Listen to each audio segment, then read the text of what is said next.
So let me tell you of a little 7-year-old boy. His mother came to see me, this is a few years ago in New Zealand, and when he came in, I could see his finger was twice the size. It was all red, and the swelling on top, it was all yellow. And I said, so what are we doing there? History. I said, what happened to the finger?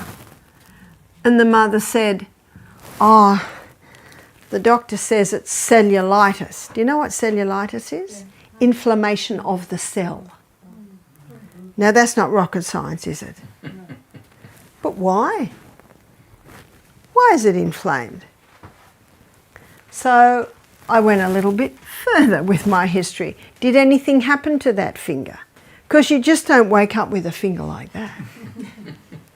Unless a spider's crawled on you and bitten your finger. But you see, still there's a cause. In case of sickness, ascertain the cause. She said, well, he had a blister there and he was playing with his little cars in the dirt and the blister broke. So what have we got going in the... We've got going in the broken skin, we've got dirt. Now your skin is like a suit of armour. And that suit of armour is to keep any harmful pathogens, dirt out, yeah? Now it's broken and now it's getting in. So very, very quickly, the body sets up an immune response. And it sends lymphatic fluid there. Lymphatic is your body's vacuum cleaner. And with your blood, you've got 5 different types of white blood cells, and the lymphocytes are the scouts. So they contact the neutrophils, and they come in abundance. So you've got swelling, and all that yellow on top. Remember, it's dead white blood cells. What often happens in an injury, the blood tends to sit or pool in that area. So what we've got to do is move fresh supplies in and get the old out. So I questioned a little bit more. I said, what have you been doing? Oh, he's on his 2nd course of antibiotics.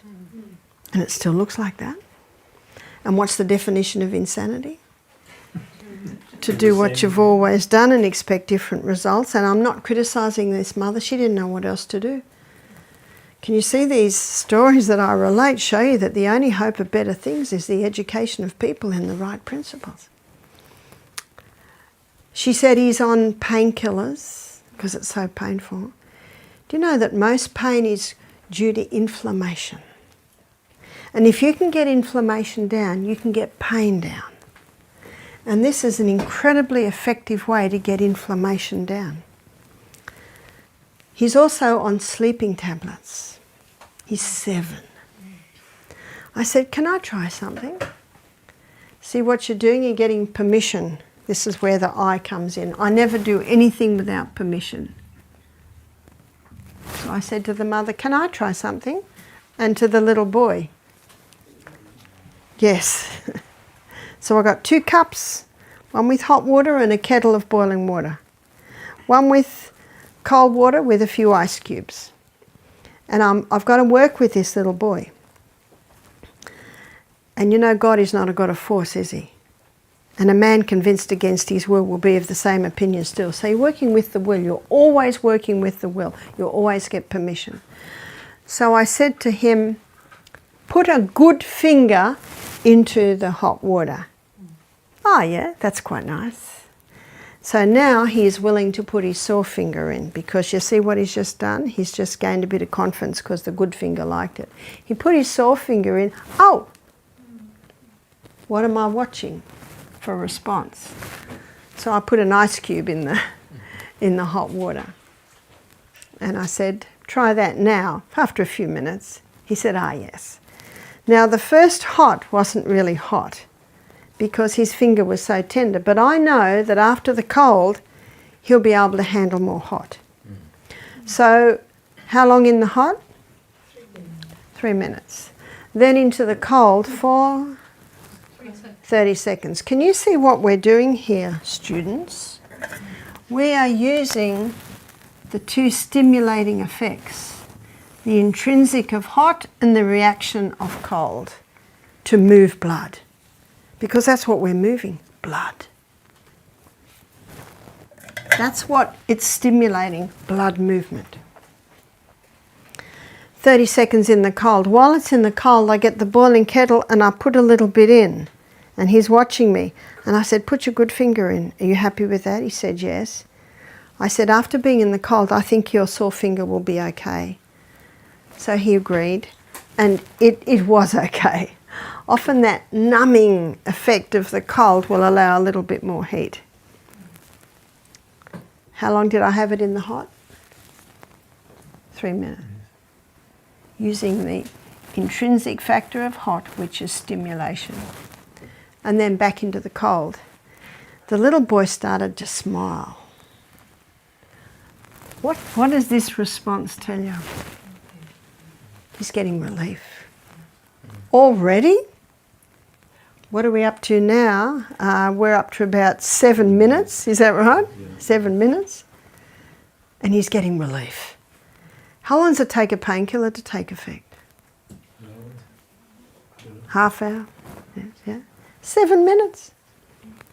Back into the hot. Again, I put a little bit more boiling in. He's watching me. I'm smiling. Smile all the time. You know what the smile says to children? Everything's good. That's why I've said to mothers before, when you go into your sick child, don't frown and don't look worried. Smile, even though you're terrified. Smile. Because that can compound the whole situation. And finished with 30 seconds cold. Because we're warm-blooded creatures, you always start with the warm and you always finish with the cold. And then we dried it off. And that little boy had the biggest smile on his face. Now his body language told me, I think his pain level had reduced by more than 50%. He was very happy. And then I grated a potato, made a poultice. We'll be looking at that in another afternoon session, and we certainly will be able to more demonstrate that. That's more possible. And then bandaged it up, and then asked God to bless that simple poultice. His mother said, what will I do now? I said, you could do it every few hours. He'll tell you when he needs it.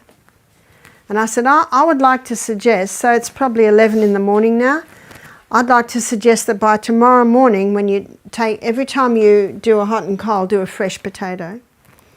I'd like to suggest that by then, I think the finger will be down and that poultice will have drawn everything out. So when they got home, it was about 2 o'clock, and the little boy said, Mum, can we do that again? Now, why did the little boy say that? Because he experienced the relief that it brought. And I wouldn't be surprised that maybe it was starting to build up again. So they did it again at 2, fresh potato poultice. They did it again at, I think, 6 or 7. Let him have his shower and then put a fresh one on. And in the morning, didn't need sleeping tablets that night. Didn't need painkillers that night. In fact, he slept the best he'd slept for 10 days. And then in the morning, she said, when they took the poultice off, everything just came out. Wow. Do I need to advise them anymore? Can you see what they're doing now? If it works, do it. So if it's good, do it again. If the pain comes back in 2 hours, do it every 2 hours. Because we have been spoon-fed medically, and it's taken away all responsibility for what's happening with us, I find one of the hardest things I do is to encourage people to trust their bodies and listen to their body's response.